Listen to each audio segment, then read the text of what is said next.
Subscribe कीजिए आपके अपने YouTube channel education for CBSE को और बेल आइकन को दबाइए ऐसे ही वीडियोस देखने के लिए।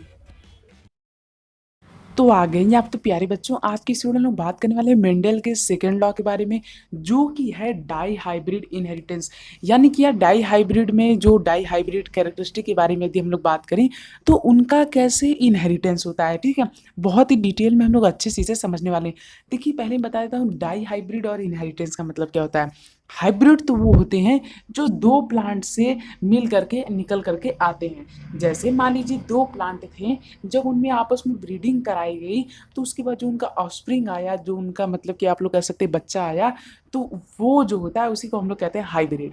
और इस बच्चे की जब हम लोग दो कैरेक्टरिस्टिक के बारे में बात करते हैं, दो ट्रेट के बारे में बात करते हैं, दो खूबियों के बारे में बात करते हैं, तो उसी को हम लोग क्या कहते हैं, उसी को हम लोग प्यारे बच्चों कहते हैं डाई हाइब्रिड। इनहेरिटेंस मतलब होता है कि वो कहाँ से आया है, मतलब कि उसकी जो दोनों कैरेक्टरिस्टिक है वो कैसे आई हैं। ठीक है, समझ रहे हैं ना। तो इन्हीं सभी चीज़ों के बारे में बात करने वाले हैं। थोड़ा सा और बता देता हूँ डोमिनेंट और रिसेसिव के बारे में।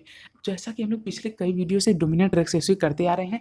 डोमिनेंट कैरेक्टर वो होते हैं जो कि हमारे बॉडी के अपीयरेंस को डिसाइड करते हैं कि बॉडी शेप, मतलब हमारा नहीं, मतलब किसी भी ऑर्गेनिज्म का बॉडी शेप कैसा होगा, मतलब वो कैसा दिखने में रहेगा, उसके बाल कैसे होंगे, आँखें, मतलब उसकी जितनी भी कैरेक्टरिस्टिक्स हैं वो कैसे होंगी। तो जो डोमिनेंट कैरेक्टर होता है इसे हम लोग जनरली कैपिटल लेटर से डिनोट करते हैं। कैपिटल टी हो सकता है, कैपिटल आर हो सकता है, कैपिटल ए हो सकता है, बी, मतलब जो भी हो सकता है। ठीक है, पर प्यारे बच्चों डोमिनेंट कैरेक्टर जो होते हैं यदि वे एक बार आ जाएं तो वही अपीयरेंस होगा। मतलब कि अगर मान लीजिए कि हम डोमिनेंट कैरेक्टर है टालनेस, ठीक है, डोमिनेंट कैरेक्टर यदि टालनेस है तो आपके मम्मी चाहे पापा कोई भी यदि बड़े हुए, मतलब कोई भी आपकी मम्मी चाहे पापा कोई भी यदि लंबा है तो आप जरूर लंबे होंगे। और यदि डोमिनेंट कैरेक्टर प्यारे बच्चों हमारा आ जाता है मान लीजिए ब्लैक हेयर, तो आपके मम्मी या तो आपके पापा किसी के पास यदि ब्लैक हेयर है तो आपके पास जरूर ब्लैक हेयर होगा। तो डोमिनेंट कैरेक्टर जो होते हैं वो यदि किसी सिंगल भी पेरेंट के पास हैं तो वो ऑफस्प्रिंग में आराम से पहुंच जाते हैं। लेकिन जो रिसेसिव कैरेक्टर होते हैं वे ऐसे कैरेक्टर होते हैं जिन्हें हम लोग अपनी, मतलब कि आप लोग कह सकते हैं अपनी साइंटिफिक लैंग्वेज में हम लोग स्मॉल लेटर में लिखते हैं।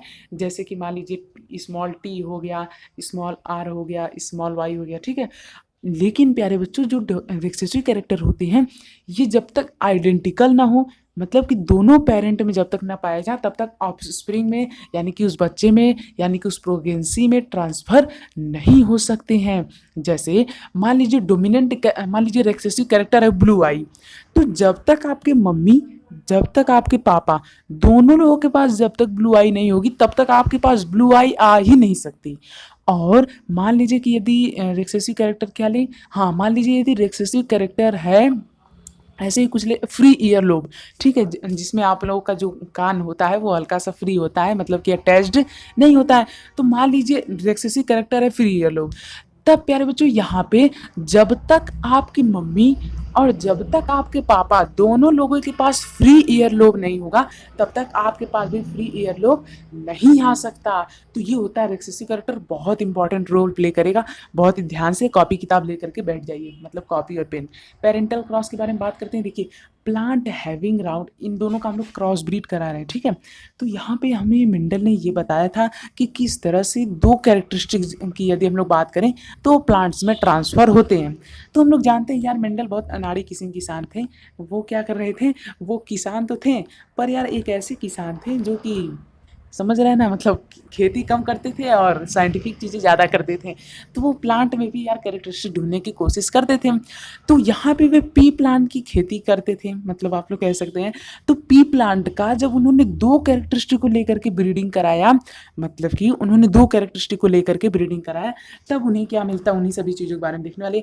पहले उन्होंने वे लेते हैं plant having round yellow seed.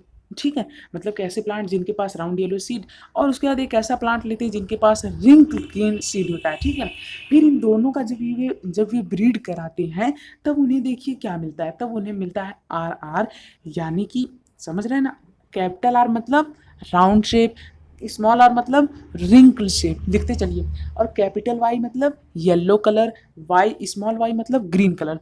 तो अब आपको बताना ये है कि यहाँ पर रिसेसिव कैरेक्टर कौन है, स्मॉल आर स्मॉल वाई, यानी कि हमारे पास रिंकल और जो ग्रीन कलर है ये हमारी क्या है, हमारी ये रिसेसिव कैरेक्टर है। यानी कि समझ में आ रहा है ना, मतलब यार कितना बार बोलूं। अब देखिए उसी तरह से यहाँ पे भी, उसी तरह से यहाँ पे भी, उसी तरह से यहाँ पे भी। तो जो चारों हमारे निकले वो कैसे निकले, जीनोटाइप ऐसे ही निकले। यानी कि सभी का शेप कैसा रहेगा, देखिए भैया हमसे तो आपने बताया था कि शेप हमेशा डोमिनेंट कैरेक्टर वाला रहेगा, तो यहाँ पे डोमिनेंट कैरेक्टर है राउंड और येलो, यानी कि इसका जो शेप है वो रहेगा राउंड और कलर रहेगा येलो। हाँ सही पकड़ा आपने।